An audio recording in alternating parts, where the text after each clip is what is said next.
Welcome back to the Coach Cat and Brother Moses show. And today, the news is I am going to burst your bubble. It's true. Just like that annoying person that came up and did this to you when you had that big pink fabulous bubblegum bubble. A little bit of that. But the reason I'm doing it is because I want you to come closer. I want you to feel related. And this is what I want for you in general. When we don't feel like we belong, we isolate. And there's been lots of studies done to show that when we do that, we decrease our immune system, we decrease our efficiency in general. Because now our entire universe lives up here, and what happens up here, we make a lot of stories, and most of them not real positive. So what I want to encourage you to do is to find your tribe. But the only way we do that is if we burst that bubble. If we actually reach out and start developing friendships. Okay, so I found this really cool graphic on hisley.com called 8 Types of Friends. And I loved it because I also think this works with Gumby, and like he figured this out, right? Now the one thing I'm going to change is they call one of the 8 friends lazy. Not feeling that so much, feels a tad bit judgmental. So I'm going with super chill. And we know Brother Moses, he is the chill king. Oh, and then I've got the comedian coming too. So welcome my comedian Preston. Thank you, sweetheart. Have a nice day. So here's Gumby, and let's just place these guys. So this is Prickle, right? Now if you know Prickle, he's super critical, but we're going to kind of put him in the brutally honest friendship category because he does have a lot of love. It's just the way he shows it is by telling it like it is. And then of course, Pokey. Who doesn't love Pokey? But he's really Gumby's polar opposite, and probably a forever one too, and that's important to know.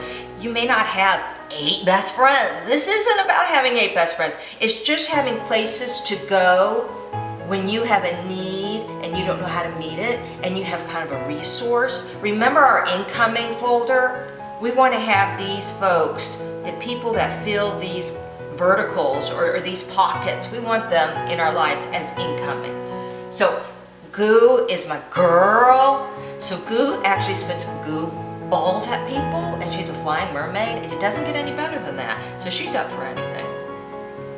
And this is little sis, and yes, family can fit in as friends, but we don't want to put our partners or our family in a position that they have to be all these things to us. A lot of times we've got to reach out and find other like-minded communities to fill the gaps. So just a PS on that.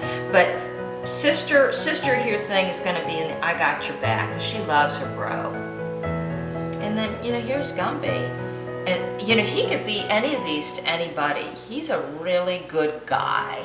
And maybe an idealized fellow, if you like being green and stretchy. He probably likes Kermit. Yeah, so see, he's got his friends. Do you have yours? I want to know about that, and you need to tell me, how easy is it to get 8 types of friends in this day and age where we're kind of disconnected? Let's do a quick art project because I think it's fun and it's kind of pretty. So I'm going to move my friends over here, and I'm even going to move Gumby over here. And we're going to do this bubble project. So pretty simple stuff. I took a cup and I cut it in half, and I put some dish detergent in there. Some Dawn, some cheap stuff. And then what would be preferable is some food coloring, but I didn't have food coloring, so I'm using acrylic paint that I watered down some. And then you just kind of stir it, and you're going to see some bubbles starting to come up. And then what I'm going to do is very gently blow into it. Great sound, isn't it? And I'm just going to take a piece of paper. You can even use a piece of printer paper, right? And I'm going to place it right on top of that cup. Ah, yes, how fab. We're going to let those bubbles burst. If you can get a peek on this. I love this project for this conversation because you can see the constellation, you can see the boundaries, and some are thicker, meaning more defended than others, and that's necessary. And you see some of your people are going to come and go. the whole reason season friendship conversation. But you see how they all start working together and make something, in my opinion, pretty darn gorgeous.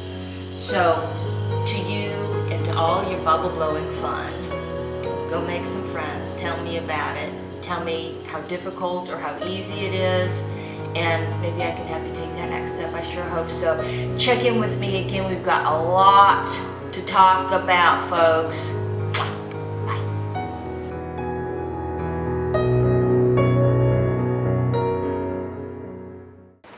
Ask Coach Cat and Brother Moses when he's awake. So I guess this is all on me, folks. This is the question of the day. I have a toxic friend. How do I let her go without hurting her feelings? Sincerely, don't want to be a jerk. Well, sometimes we just are, but I am going to answer your question. Well, what makes her toxic? What were the circumstances in which you developed the friendship, and what has changed? The change, my dear, is in you. So let's not focus on the toxicity of the friend, which is going to show up as judgmental and really outside your skill set. Own it. And when you broach the subject with her, share from your perspective how your life has changed, and so that she won't feel like it's a personal assault.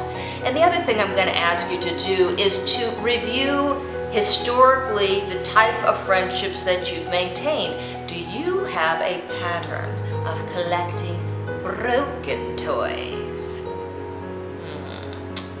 catmoses.com. Write us with your burning question. By that time, Moses might be awake. Talk to you soon.